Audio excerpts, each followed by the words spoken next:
Salam sehat, selamat hari Minggu untuk kita semuanya. Saudara-saudara yang terkasih dalam Kristus Yesus, saat ini kita akan memasuki ibadah Minggu ke-15 setelah Trinitatis. Kiranya Tuhan berkenan dan menerima setiap peribadatan kita, menjadi kemuliaan bagi Tuhan, sukacita, damai sejahtera bagi kita semuanya. Saat ini saya secara pribadi Pendeta Binsar Nababan sekaligus mohon pamit karena inilah terakhir saya melayani HKBP Resort Bali. Kalau ada yang salah kami mohon maaf, dan segala yang baik kiranya itu menjadi kekuatan bagi persekutuan kita. Sampai berjumpa lagi di waktu yang indah di mana Tuhan akan mempertemukan kita kembali. Selamat hari Minggu, Tuhan Yesus memberkati. Amin. Saudara-saudara yang terkasih dalam Kristus Yesus, kita akan memulai ibadah minggu kita pada hari ini. Kita siapkan hati dan pikiran kita masuk dalam saat teduh.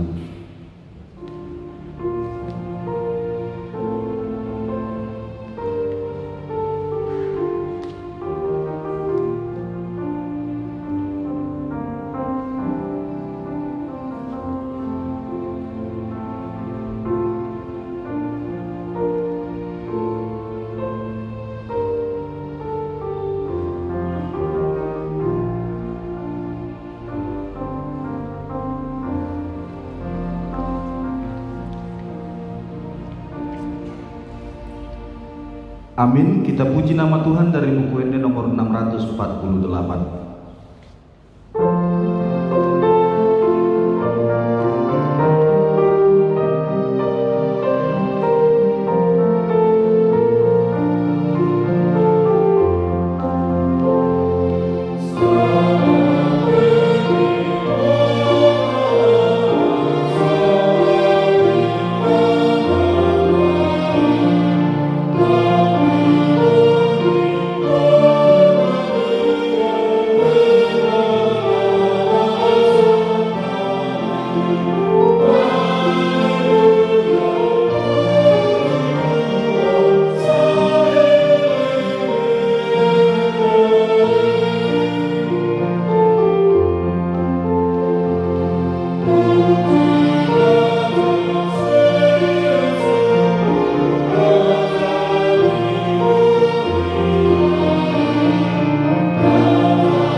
Di dalam nama Allah Bapa dan nama anaknya Tuhan Yesus Kristus dan nama Roh Kudus yang menciptakan langit dan bumi. Amin. Dari jauh menampakkan diri kepadanya, aku mengasihi engkau dengan kasih kekal. Sebab itu aku melanjutkan kasih setiaku kepadamu. Haleluya.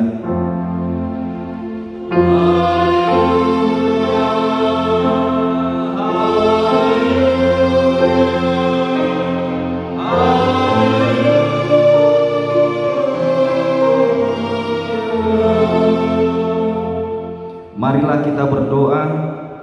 Ya Tuhan Allah yang Maha Kuasa dan Maha Pengasih, Engkau menghendaki agar kami hidup dan berbahagia. Berulang kali dan dalam pelbagai cara Tuhan berbicara kepada kami agar kami bangun dari kegelapan dan mengenal kebahagiaan yang dari Tuhan. Karena itu kami merendahkan diri dan memohon kepadamu, berikanlah kami Roh Kudus agar kami percaya akan kasih-Mu dan mendengar firman-Mu yang menjadi dasar pengharapan kami akan hidup yang kekal yang Engkau sediakan di dalam Yesus Kristus Tuhan kami. Amin.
Hukum Tuhan yang ditetapkan untuk kita pada minggu ke-15 setelah Trinitatis ini tertulis dalam titah pertama dan maksudnya, Akulah Tuhan Allahmu, seru Tuhan kita, tidak boleh ada Allah lain kecuali Aku. Maksudnya adalah kita harus lebih takut, lebih kasih dan lebih yakin dan percaya terhadap Allah daripada terhadap segala-galanya. Marilah kita bersama-sama berdoa memohon kekuatan dari Tuhan kita.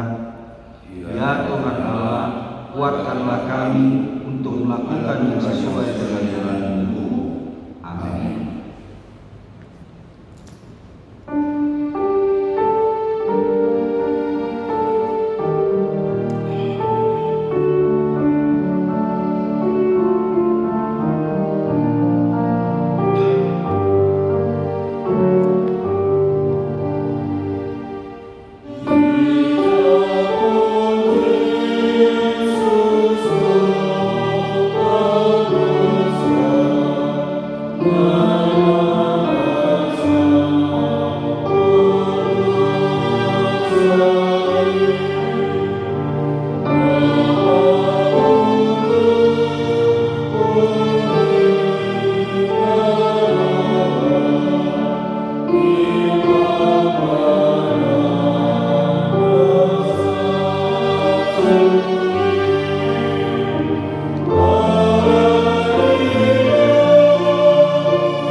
Marilah kita mengakui dosa-dosa kita kepada Tuhan, kita berdoa. Ya Allah Bapa kami yang Maha Kuasa dan Maha Pengasih, kami orang berdosa yang hina ini datang ke hadapan-Mu yang kudus dan mulia, mengaku dan meminta keampunan segala dosa dan kejahatan kami. Kami sering mendukakan Tuhan karena perkataan, pikiran, dan perbuatan kami yang tidak benar. Kami tidak mengasihi Engkau dengan segenap hati, dengan segenap kekuatan, dan dengan segenap akal budi kami. Dan kami tidak mengasihi sesama manusia seperti diri kami. Kami layak kena murka-Mu dan terkutuk selama-lamanya. Tetapi sekarang kami datang memohon keampunan dosa kami. Tolonglah kami agar kami dapat bertobat dan meninggalkan segala kejahatan kami, karena Yesus Kristus anak Allah yang tunggal dan karena nama-Mu yang kudus itu. Ya Allah, kasihanilah kami orang berdosa ini. Amin.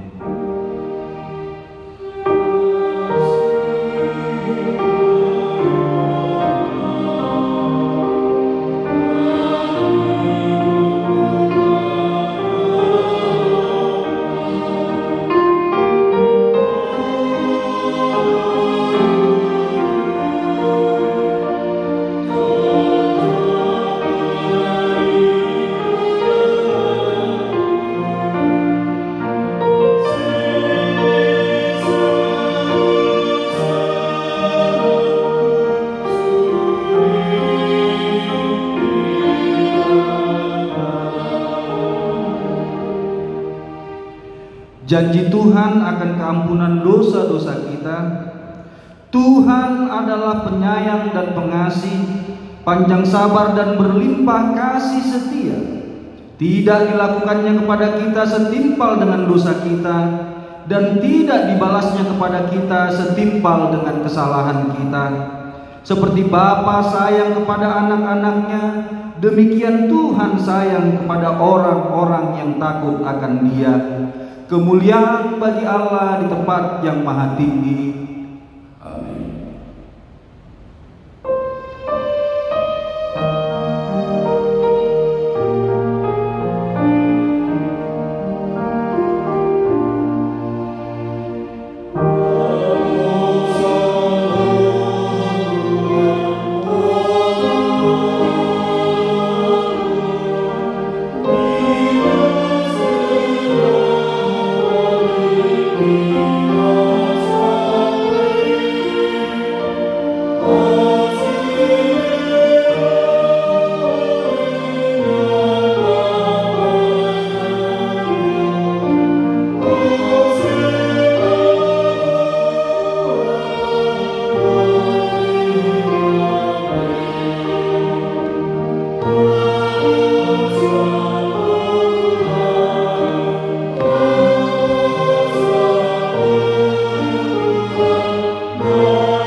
Firman Tuhan yang menjadi epistel minggu ke-15 setelah Trinitatis hari ini tertulis dalam kitab 1 Raja-Raja pasal 19 dimulai dari ayat 9 sampai dengan 18. Di sana masuklah ia ke dalam sebuah goa dan bermalam di situ. Maka firman Tuhan datang kepadanya demikian, "Apakah kerjamu di sini, hai Elia?" Jawabnya, "Aku bekerja segiat-giatnya bagi Tuhan, Allah semesta alam, karena orang Israel meninggalkan perjanjianmu, meruntuhkan mesbah-mesbahmu, dan membunuh nabi-nabimu dengan pedang. Hanya aku seorang dirilah yang masih hidup, dan mereka ingin mencabut nyawa." Lalu firman-Nya, "Keluarlah dan berdiri di atas gunung itu di hadapan Tuhan." Maka Tuhan lalu angin besar dan kuat yang membelah gunung-gunung dan memecahkan bukit-bukit batu mendahului Tuhan. Tetapi tidak ada Tuhan dalam angin itu. Dan sesudah angin itu datanglah gempa, tetapi tidak ada Tuhan dalam gempa itu. Dan sesudah gempa itu datanglah api, tetapi tidak ada Tuhan dalam api itu. Dan sesudah api itu datanglah bunyi angin sepoi-sepoi basah. Segera sesudah Elia mendengarnya, ia menyelubungi mukanya dengan jubahnya, lalu pergi keluar dan berdiri di pintu gua itu. Maka datanglah suara kepadanya yang berbunyi, "Apakah kerjamu di sini, hai Elia?" Jawabnya, "Aku bekerja segiat-giatnya bagi Tuhan, Allah semesta alam, karena orang Israel meninggalkan perjanjianmu, meruntuhkan mesbah-mesbahmu, dan membunuh nabi-nabimu dengan pedang. Hanya aku seorang dirilah yang masih hidup, dan mereka ingin mencabut nyawa." Firman Tuhan kepadanya, "Pergilah, kembalilah ke jalanmu melalui padang gurun ke Damsyik, dan setelah engkau sampai, engkau harus mengurapi Hazael menjadi raja atas Aram. Juga Yehu cucu Nimsi haruslah kau urapi menjadi raja atas Israel, dan Elisa bin Safat dari Abel Meholah harus kau urapi menjadi nabi menebalkan engkau." Maka siapa yang terluput dari pedang Hazael akan dibunuh oleh Yehu, dan siapa yang terluput dari pedang Yehu akan dibunuh oleh Elisa.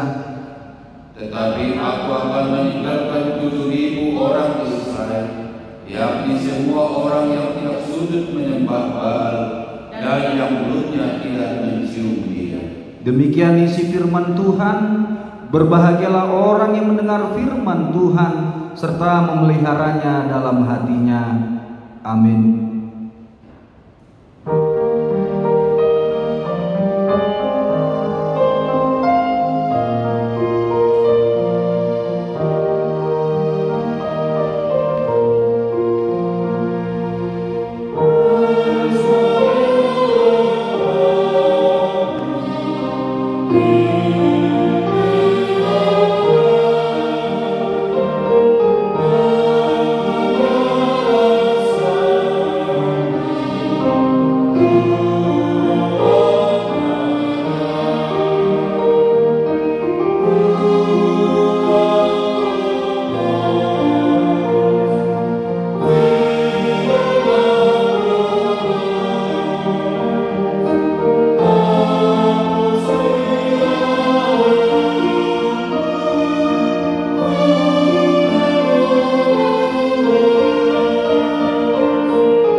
Marilah kita bersama-sama mengaku iman kepercayaan kita sebagaimana teman-teman seiman di seluruh dunia. Kita bersama-sama mengucapkannya. Aku percaya kepada Allah, Bapa yang Maha Kuasa, Hari langit dan bumi. Aku percaya kepada Yesus Kristus, Anak yang tunggal Tuhan kita, yang dikandung daripada Roh Kudus, lahir dari anak darah Maria, yang menderita sengsara di bawah pemerintahan Pontius Pilatus, disalibkan, mati dan dikuburkan, yang turun ke dalam kerajaan maut, pada hari yang ketiga bangkit pula dari antara orang mati, naik ke surga, duduk di sebelah kanan Allah, Bapa yang Maha Kuasa, dan dari sana akan datang kelak untuk menghakimi orang yang hidup dan yang mati. Aku percaya kepada Roh Kudus, dan adanya satu gereja yang kudus, persekutuan orang kudus, pengampunan dosa, kebangkitan daging, dan hidup yang kekal. Oh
damai sejahtera Allah yang melampaui segala akal, itulah yang menguasai hati dan pikiranmu di dalam Kristus Yesus Tuhan kita. Amin. Bapak Ibu saudara-saudara yang terkasih, yang menjadi firman Tuhan di ibadah minggu kita pada saat ini tertulis di dalam kitab Lukas pasal 17 dimulai dari ayat 26 sampai dengan ayat 37. Saya akan membacakan untuk kita semua, demikianlah bunyinya. Dan sama seperti terjadi pada zamanmu, demikian pula lah halnya kelak pada hari-hari Anak Manusia. Mereka makan dan minum, mereka kawin dan dikawinkan, sampai kepada hari Nuh masuk ke dalam bahtera, lalu datanglah air bah dan membinasakan mereka semua. Demikian juga seperti yang terjadi di zaman Lot. Mereka makan dan minum, mereka membeli dan menjual, mereka menanam dan membangun. Tetapi pada hari Lot pergi keluar dari Sodom, turunlah hujan api dan hujan belerang dari langit dan membinasakan mereka semua. Demikianlah halnya kelak pada hari di mana Anak Manusia menyatakan dirinya. Barang siapa pada hari itu sedang di peranginan di atas rumah dan barang-barangnya ada di dalam rumah, janganlah ia turun untuk mengambilnya. Dan demikian juga orang yang sedang di ladang, janganlah ia kembali. Ingatlah akan istri Lot. Barang siapa berusaha memelihara nyawanya, ia akan kehilangan nyawanya. Dan barang siapa kehilangan nyawanya, ia akan menyelamatkannya. Aku berkata kepadamu, pada malam itu ada 2 orang di atas satu tempat tidur, yang seorang akan dibawa dan yang lain akan ditinggalkan. Ada 2 orang perempuan bersama-sama mengilang, yang seorang akan dibawa dan yang lain akan ditinggalkan. Kalau ada 2 orang di ladang, yang seorang akan dibawa dan yang lain akan ditinggalkan. Kata mereka kepada Yesus, "Di mana Tuhan?" Katanya kepada mereka, "Di mana ada mayat, di situ berkerumun burung nasar." Demikianlah firman Tuhan. Bapak Ibu saudara-saudara yang terkasih, ada sebuah cerita yang sangat inspiratif. Sebenarnya ini sudah banyak beredar di media sosial, secara khusus Facebook ataupun media sosial yang lain. Ceritanya ini tentang seorang tukang cukur. Dia orang yang dekat dengan Tuhan. Pada suatu waktu ada seorang pelanggan datang ke tempat tukang cukur ini, gondrong. Lalu dia lihat si tukang cukur sedang asik baca-baca Alkitab. Lalu dia duduk dan tukang cukur mulai bekerja. Lalu bertanyalah pelanggan ini, "Apa kau percaya ada Tuhan?" Tukang cukur ini bilang, "Ya, saya percaya ada Tuhan." Lalu datang dia berbicara dengan dia, "Kalau kau percaya kepada Tuhan, bahwa Dia nyata ada dalam kehidupan kita, di mana Dia ketika sedang terjadi peperangan? Dan kalau memang Tuhan ada, kenapa masih sering terjadi perampokan? Dan kalau memang Tuhan ada, kenapa masih sering terjadi kejahatan dan lain sebagainya? Lalu dia katakan, saya tidak percaya dengan Tuhan. Lalu terdiam si bapak tadi, tukang cukur. Lalu dia tanya kembali,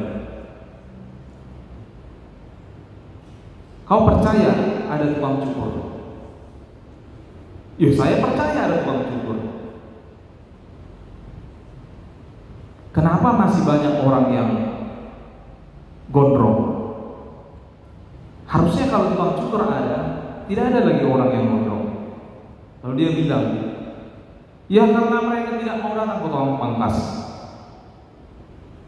Demikianlah jawabannya, kata si bapak tadi. Yang menarik dari kisah cerita tadi, jika kita kaitkan di dalam teks ini, sering sekali kita manusia selalu memposisikan Tuhan, maunya ketika saya sedang susah dia ada di situ. Pada saat saya terdesak, maunya Tuhan langsung hadirlah ketika saya berdoa dan memanggil namanya. Dan maunya tidak ada lagi kejahatan di dunia ini. Itu cara berpikir, pola pikir manusia kebanyakan di zaman ini. Dan juga ternyata pada zaman Yesus sudah banyak juga orang yang seperti ini. Itu sebabnya orang-orang Farisi selalu bertentangan dengan Yesus, selalu mencoba berdebat, selalu mencoba untuk menjatuhkan Yesus. Satu sisi mereka terlihat orang yang takut akan Tuhan, yang patuh akan Tuhan, tapi dengan kehadiran Yesus mereka sepertinya tersaingi. Dalam konteks firman Tuhan di dalam Lukas ini itu jelas kita lihat. Secara umum firman Tuhan ini dari ayat 20 sampai ayat 37 ini sebenarnya satu perdebatan Yesus dengan orang Farisi tentang hal kerajaan surga. Nah, sama seperti cerita tadi, orang Farisi masih selalu berpikir, ya bagaimana nanti kedatangan anak manusia? Bagaimana sih bentuknya nanti kerajaan Allah? Kapan datangnya? Kapan waktunya? Itu pertanyaan mereka selalu. Padahal Yesus sudah mengatakan, ya seperti pencuri di malam hari, kita tidak tahu kapan. Hanya Tuhan yang tahu. Dan itu hak seluruhnya Tuhan. Bisa hari ini, bisa besok, bisa minggu depan atau bulan depan. Tuhan yang tahu. Tapi yang terpenting sebagai orang beriman, apa yang harus kita lakukan sembari menunggu kedatangan kerajaan Allah di dunia ini. Jadi jangan hanya waktu yang kita pertanyakan karena memang ini sangat asik untuk dipergumulkan, dibicarakan di zaman sekarang. Tapi yang terpenting bagi kita orang-orang beriman adalah apa yang dapat kita perbuat. Yang pasti Tuhan menginginkan kita supaya melakukan sesuai dengan kehendaknya. Dia sudah buat contoh. Jangan sampai seperti Sodom dan Gomora. Jangan seperti yang terjadi pada zaman Nuh.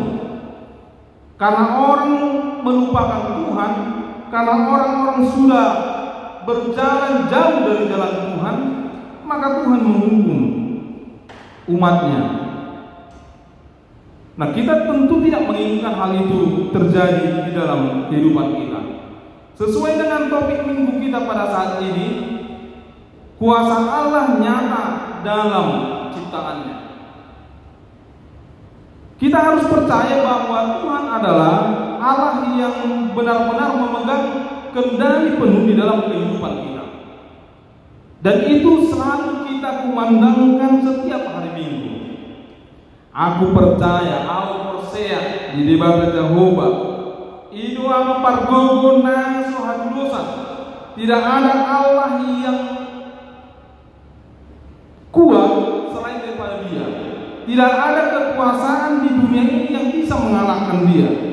Hanya Tuhan. Maka ini menjadi satu pegangan di dalam kehidupan kita, supaya kita tetap berpegang teguh pada jalan-jalan Tuhan. Apa yang Dia firmankan, apa yang Dia ajarkan, itu yang harus kita lakukan di tengah-tengah kehidupan ini. Mumpung masih ada waktu yang Tuhan berikan kepada kita, itu adalah anugerah terbesar, bahwa kita masih diberi kesempatan untuk dapat melakukan yang terbaik di tengah-tengah kehidupan kita.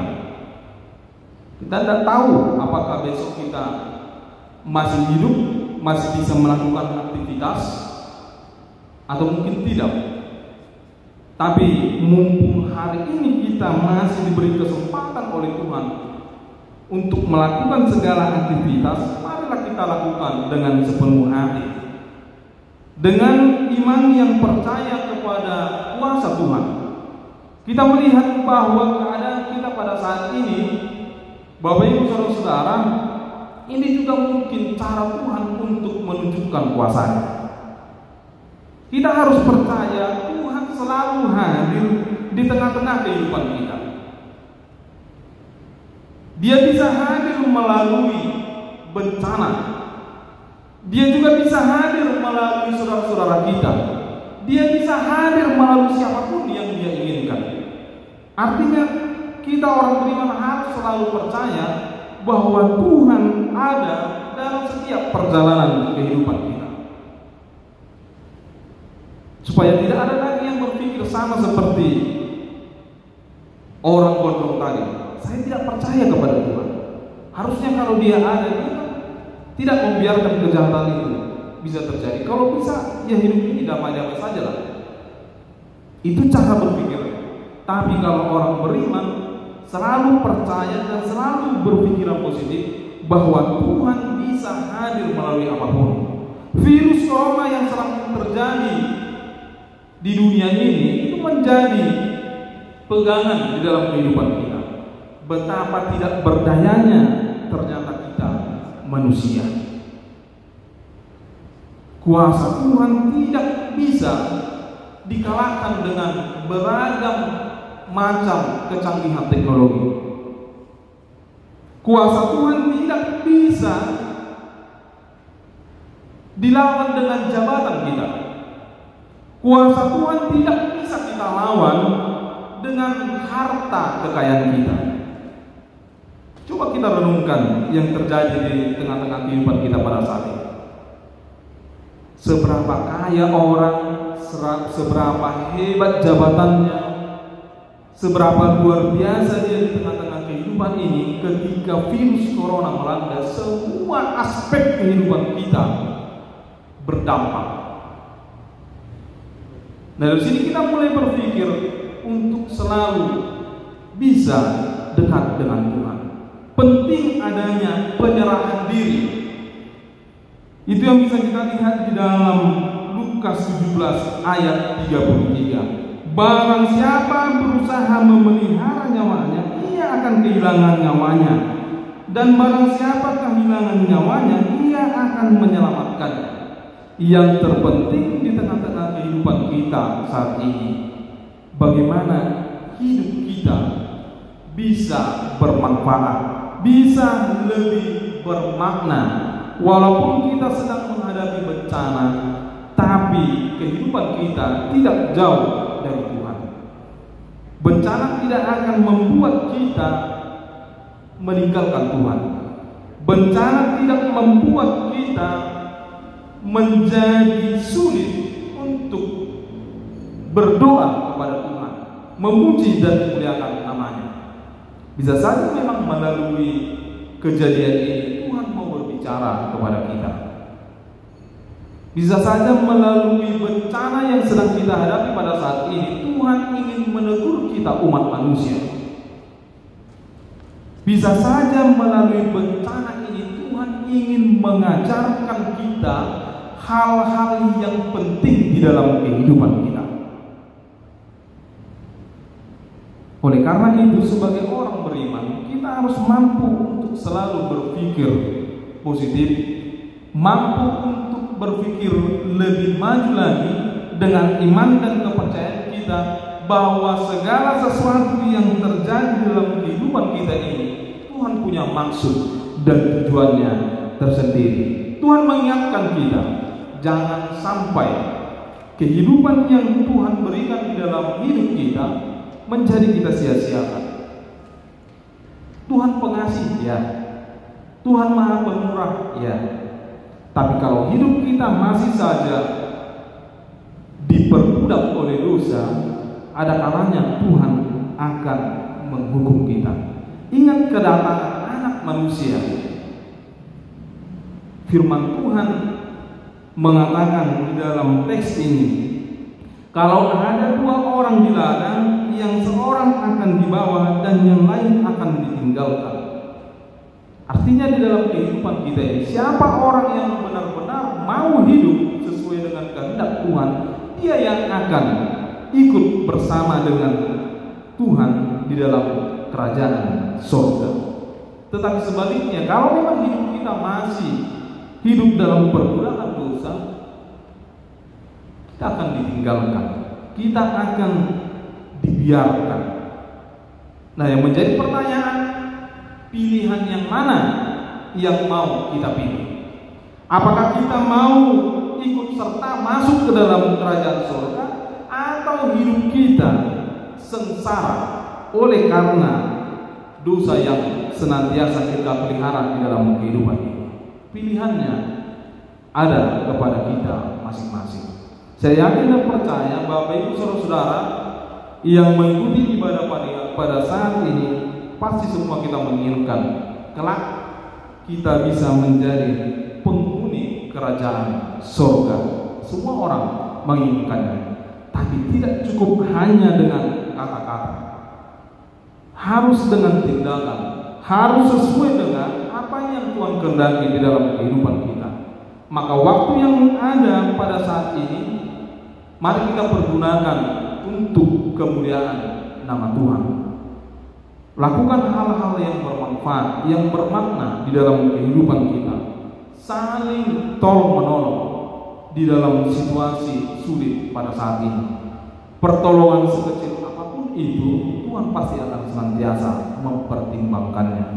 Mumpung waktu masih ada, jangan jemu-jemu untuk melakukan kebaikan di tengah-tengah kehidupan kita, sebab Tuhan akan memberkati kehidupanmu hari ini dan selamanya. Amin. Kita bersatu di dalam doa. Bapa yang Maha Baik yang kami sembah di dalam Kristus Yesus, terima kasih Tuhan atas firman-Mu yang kami dengar pada saat ini. Engkau menguatkan kami supaya kami dapat bertahan di dalam situasi sulit di wabah virus corona yang masih saja melanda negara kami ini, Tuhan. Engkau mengingatkan kami agar kami senantiasa dapat melakukan hal-hal yang baik di tengah-tengah kehidupan kami, agar hidup kami lebih bermanfaat bagi orang lain. Bapa dalam surga, kami yakin dan percaya bahwa kuasa-Mu tidak bisa dikalahkan oleh kuasa apapun di dunia ini. Oleh karena itu Tuhan, kami mau serahkan perjalanan hidup kami ini hanya ke dalam tangan pengasihan-Mu, agar Tuhanlah yang menuntun kehidupan kami, agar Tuhanlah yang senantiasa menjaga hidup kami ini, agar kami dapat menjalani kehidupan kami dengan penuh sukacita dan damai sejahtera yang daripada-Mu. Bapa dalam surga, cara khusus kami mau berdoa buat seluruh jemaat Tuhan di HKBP Resort Bali ini, agar Tuhanlah kiranya yang memberkati, menyertai perjalanan seluruh umat Tuhan di Resort Bali ini. Bagi jemaat-Mu Tuhan yang sakit, kiranya Tuhanlah yang menyembuhkannya, agar mereka lekas sembuh dan dapat bersekutu bersama-sama dengan kami memuji dan memuliakan nama Tuhan. Berkati juga seluruh pelayan full timer di Resort Bali, agar kami dapat senantiasa Tuhan melakukan pelayanan kami dengan sepenuh hati, agar melalui pelayanan yang kami lakukan, nama Tuhan semakin dipermuliakan di tengah-tengah kehidupan ini. Terlebih Tuhan, kami mau berdoa untuk setiap perjalanan kehidupan kami, yang Engkau tahu Tuhan banyak tantangan dan persoalan di tengah-tengah gereja Tuhan, agar kiranya Roh Kudus-Mu menguasai hati dan pikiran kami seluruhnya Tuhan, agar kami bisa menjadi pembawa damai dan sukacita di dalam kehidupan kami. Bapa dalam surga, dalam segala aktivitas kami, kiranya Tuhanlah yang senantiasa hadir menyertai kami, agar apapun yang kami lakukan Tuhan berkenan di hadapan-Mu. Kami serahkan kehidupan kami hanya ke dalam tangan pengasihan-Mu. Dalam Kristus Yesus kami berdoa dan mengucap syukur. Amin. Kita kembali bernyanyi dari buku Ende nomor 569 sambil mengumpulkan persembahan yang kedua.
Marilah kita mendoakan persembahan di hadapan Tuhan.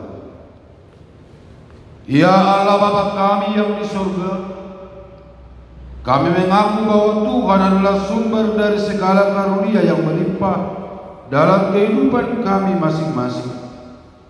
Sebagian daripada karunia itu kami serahkan kembali sebagai persembahan kepada Tuhan.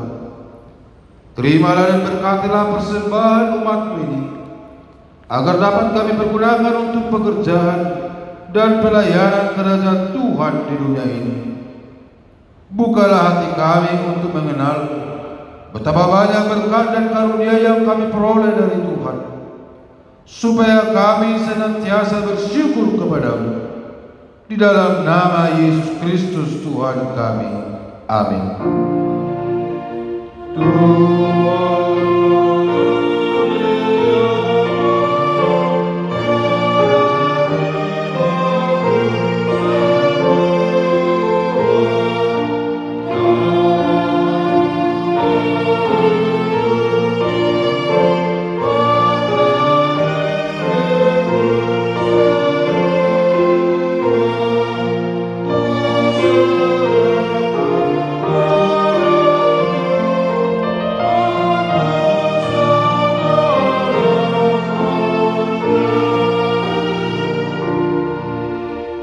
Bapa kami yang di surga, dikuduskanlah namamu, datanglah kerajaan-Mu, jadilah kehendak-Mu di bumi seperti di surga. Berikanlah kami pada hari ini makanan kami yang secukupnya, dan ampunilah kami akan kesalahan kami, seperti kami juga telah mengampuni orang yang bersalah kepada kami. Dan janganlah membawa kami ke dalam pencobaan, tetapi lepaskanlah kami daripada yang jahat.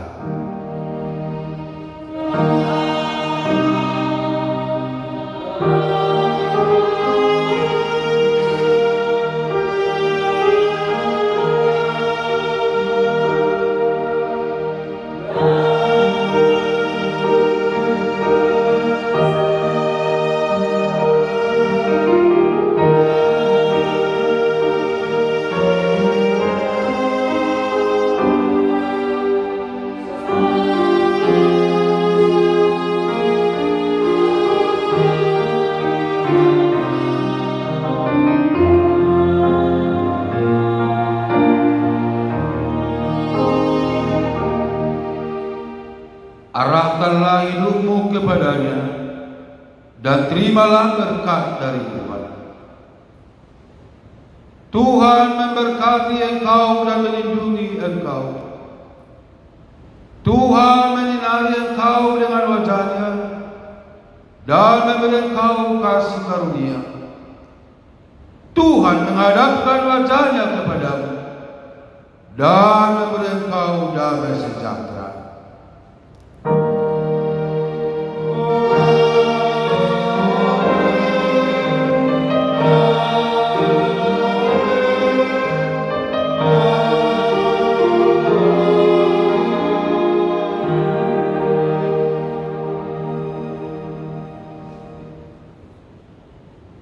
Segenap pelayan Pultamer HKBP Resortban mengucapkan selamat hari Minggu bagi semua saudara-saudara yang dikasihi oleh Tuhan Yesus. Shalom.